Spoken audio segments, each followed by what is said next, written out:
A paz de Cristo para vocês, gente. Vamos hoje refletir um pouco sobre o livro de Jó, especificamente do primeiro capítulo. Gente, que capítulo maravilhoso de trazer para a gente lições para nossas vidas práticas. Então esse é o objetivo agora. Eu quero refletir com vocês para a gente aplicar na vida prática. Você gosta de Bíblia? Então pega a tua Bíblia e abre no livro de Jó, capítulo 1, que diz assim o versículo 1. Havia um homem na terra de Uz, cujo nome era Jó. E este era um homem sincero, reto e temente a Deus, e desviava-se do mal. Olha só, aqui a gente já traz lições. Jó tinha as seguintes características. Era um homem sincero, reto e temente a Deus, e desviava-se do mal. 4 características. Desviar-se do mal é a prudência. A gente pode resumir essa característica de ser prudente. Será que as pessoas podem olhar para mim e para você e dizer, fulano, Neilson, é uma pessoa que é sincera, ou seja, uma pessoa honesta, de caráter, que fala a verdade. Reta, ou seja, uma pessoa justa. Retidão tem a ver com justiça. Temente a Deus, olha que coisa boa. E é uma pessoa prudente, ou seja, desvia-se do mal. Ou seja, quando as pessoas vêm contender com você, você não contente. Quando as pessoas querem te provocar, você sabe como sair dessas provocações. Pessoa que se desvia do mal. Quando vem as propostas indecentes, você se desvia dessas propostas indecentes. Você não é uma pessoa oportunista, é oportuna, mas não oportunista. Será que você é assim? Jó tinha essas características. Veja como era Jó. E agora diz o seguinte, vamos falar sobre as posses de Jó. E nasceram-lhe 7 filhos e 3 filhas. Veja que bênção. Naquela época, gente, e hoje ainda, mas principalmente naquela época, as pessoas davam muito valor a ter filhos. Consideravam uma herança de Deus, um presente do céu para a vida deles. Hoje, já tem muita gente que não quer ter filhos. Inclusive, tem movimentos no Brasil e fora do Brasil, sem filhos, etc. Mas filhos, fique sabendo, filhos é bênção de Deus. Não tenha medo de ter filhos. Filhos é bênção de Deus. Se não tiver mais filho, ninguém mais gerar filho, gente, vai acabar a nação, né? Vai acabar o mundo. Bom, e agora é o seguinte.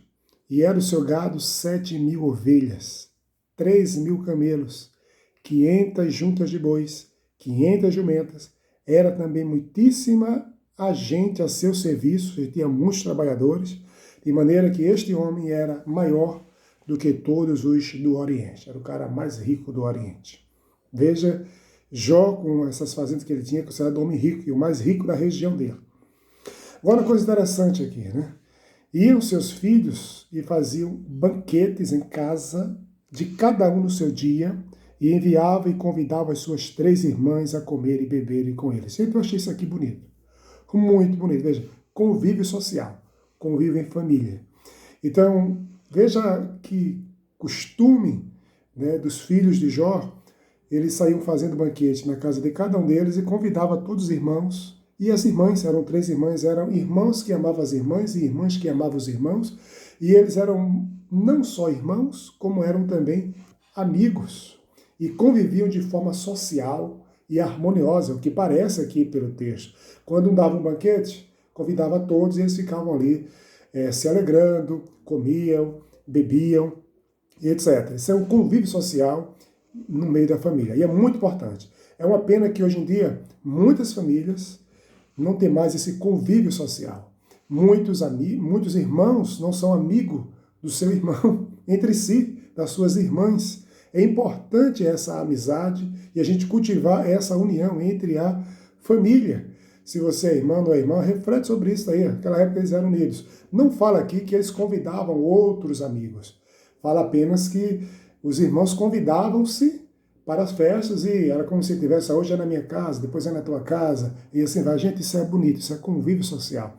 Nós precisamos fazer isso, estar se alegrando, dando festa com a família, com os irmãos em si. Isso é muito importante. Pessoas que convidam de fora, mas não convidam o seu próprio irmão, sua própria irmã para participar de uma festa. Há uns que têm até rixa, têm ódio do outro, ciúmes, invejas. Isso é ruim, isso é ruim. E aí diz o seguinte, Sucedia, pois, que, tendo decorrido o turno de dias e de seus banquetes, viava Jó e santificava, e se levantava de madrugada, e oferecia holocausto segundo o número de todos eles, porque dizia Jó: porventura pecaram meus filhos e blasfemaram de Deus no seu coração. Assim fazia Jó continuamente. Jó, ele temia que os filhos dele pecassem contra Deus. E observe que ele faz o serviço aqui de um sacerdote. Ele está oferecendo holocaustos, sacrifícios pelos seus filhos, para que a ira de Deus não viesse sobre eles, caso eles tivessem pecado e blasfemado contra Deus. Aquelas festas que eles comiam, bebiam, se embriagavam. Então, devido à cabeça estar muito cheia de vinho, poderiam blasfemar contra Deus. Quem é o Senhor, né? E Jó temia isso. E aí o que acontece é o seguinte, e vindo um dia em que os filhos de Deus vieram apresentar-se perante o Senhor, veio também Satanás entre eles. Então o Senhor disse a Satanás: de onde vens? E Satanás respondeu ao Senhor e disse: de rodear a terra e passear por ela. E disse o Senhor a Satanás: observaste tu a meu servo Jó? Porque ninguém há na terra semelhante a ele, homem sincero, reto, temente a Deus e desvia-se do mal. Olha, quem dá esse testemunho de Jó é o próprio Deus. É o que está escrito aqui, coisa bonita. Diz, e não havia ninguém tão, com essas características, tão achegado a Deus como Jó. Não havia ninguém. E ele era um exemplo, ele era uma referência. Isso é bom, gente. Seria bom que nós, eu e você, cada dia mais, colocasse nosso coração de sermos uma referência, de sermos luz, de sermos sal dessa terra e luz do mundo. Pensarmos 2, 3 vezes antes de falar qualquer coisa, de tomar qualquer atitude. Refletir bem, isso vai glorificar o nome do Senhor ou vai escandalizar o nome de Deus? Se escandalizar o nome de Deus, não faça. Se Deus é glorificado nas suas ações, no seu comportamento, nas suas atitudes, na sua fala, então faz, para que as pessoas vejam a luz de Deus em você e glorifiquem ao Senhor, não a você, a Deus. Então, Deus é esse testemunho. Aí Satanás responde ao Senhor, isso é no versículo 9 do capítulo 1, e diz assim: porventura teme Jó a Deus de balde, em vão? Ele já levanta uma suspeita, né? De Jó, ou seja, Jó está sendo fiel a ti por uma moeda de troca, condicionado a todo o bem que tu tem dado a ele. É isso que ele vai dizer mais na frente. Olha só no verso 10.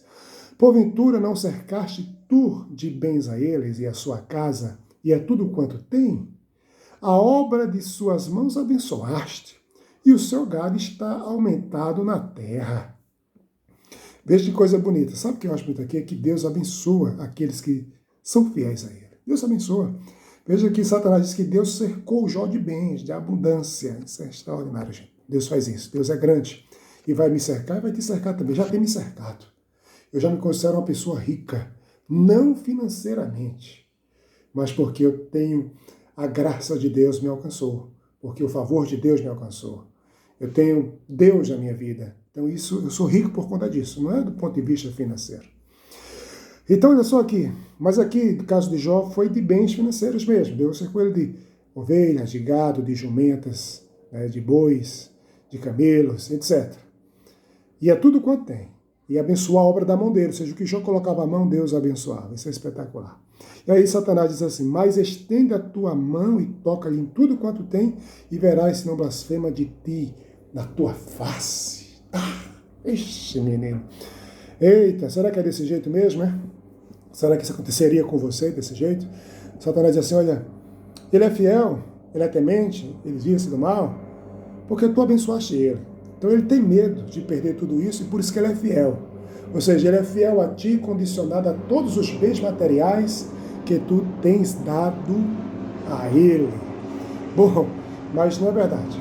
Eu sei que isso é verdade na vida de muitas pessoas. Tem pessoas que é fiel a Deus, ou tenta ser fiel a Deus, ou aparenta ser fiel a Deus, é uma pseudo-fidelidade, por causa dos bens. Porque ele quer que a empresa dele vá bem, aí então ele tenta temer a Deus, ele quer que os investimentos dele dê certo. Ele quer que o trabalho dele dê certo, o serviço que ele presta dê certo. Então, ele oferta, ele dizima, como fosse uma moeda de troca, uma barganha com Deus, para que tudo ocorra para o bem dele. Mas não é assim, gente. Não é desse jeito. Com Deus a gente não se faz barganha, e Deus conhece a intenção dos nossos corações, do meu coração e do teu coração. Não adianta fazer as coisas de forma falsa, de forma aparente. Tem que fazê-las de coração para Deus, tá? Eu sei que tem pessoas que é desse jeito. Mas aí o Senhor diz a Satanás: eis que tudo quanto tem está na tua mão. Somente contra ele não estendes a tua mão. E Satanás saiu da presença do Senhor.